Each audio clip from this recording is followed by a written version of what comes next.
Greetings, chess aficionados. Welcome to chapter 13, the Phillidor Countergambit. So we got the Phillidor on the board, and black lashes out with f5. So, like the other f5 openings, this one is not good.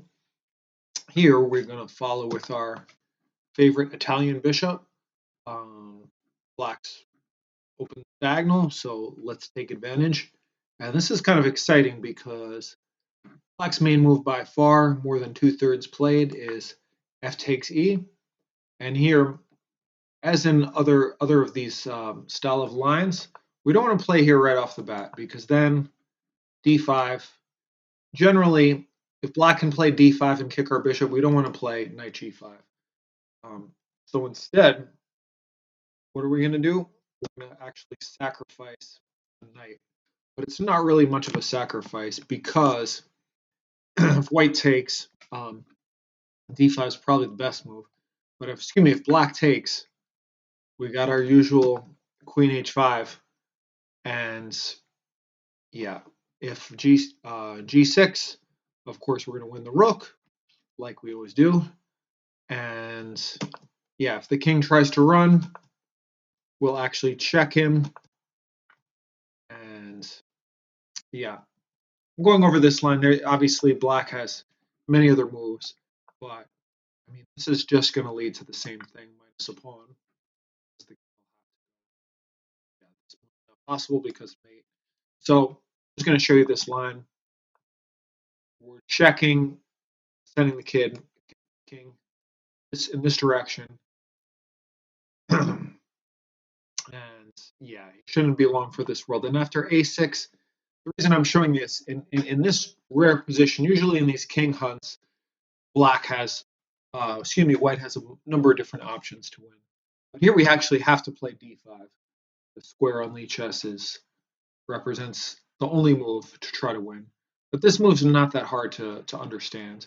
Basically, if the king runs this way, we'll have a check, and then we'll be able to block, take any c-pawn en passant. And yeah, let's just follow this line to the bitter end. We're happy to sacrifice because, yeah, we're going to get checkmate. So obviously Black's going to have other options, but yeah, taking, which is the most common move, is a disaster. So yeah, after f5, just remember bishop c4, pawn takes, knight takes, and yeah, the game is basically already over. So, but what if d5 is played? Here again, we're gonna throw in our check. We're not worrying about the bishop right now. If pawn takes, we're taking it, and then we're checking here, and we're taking here. If the bishops taken, at the very least, we can come back and get the rook. So queen will take, and yeah, this is a really nice move. Still not taking time to save the bishop because, yeah, we're threatening to take this knight and potentially win the rook. And again, don't try to memorize it, or do try to memorize. I always say don't try to memorize, but actually, it's a good mental exercise to both memorize and understand. Yeah, Black has no kind of checks because he's pins, and if he trades queens, the threat remains. Yeah, and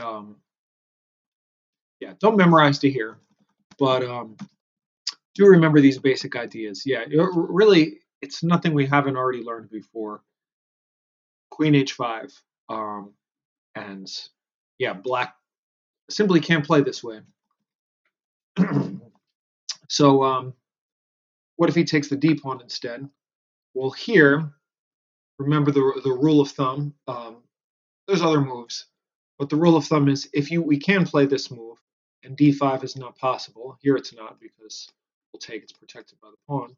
Then we're going to want to play this way. So we're going to add pressure here. It looks like Black can defend, but we can just go ahead and castle. And yeah, what's up with Black? What's up with these pawns? What's up with this diagonal? What's up with this knight? Here he'll take the pawn, and rook e1 is a nice move.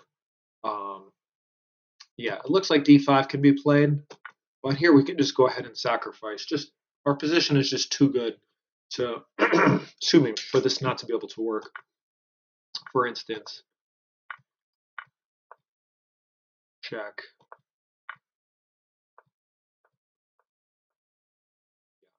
Just pretty.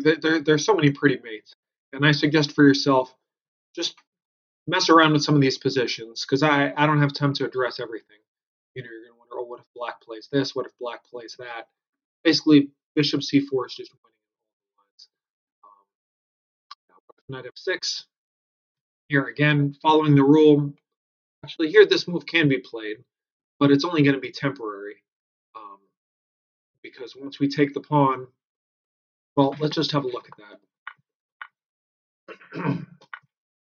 Yeah, taking back here. I mean, when our position is open and we're better developed, the tactic just flow. Okay, so now we're hitting the knight, and see, oh yeah, I don't have any further moves. But the moral of the story here is not only aren't we down a pawn, we're actually up a pawn. We're hitting the knight. This knight is on a good square. Um, we're threatening. Oops, we're threatening queen h5. The knight can't be kicked away. Um, this knight can't return to protect the king side. Yeah, this is just a total disaster.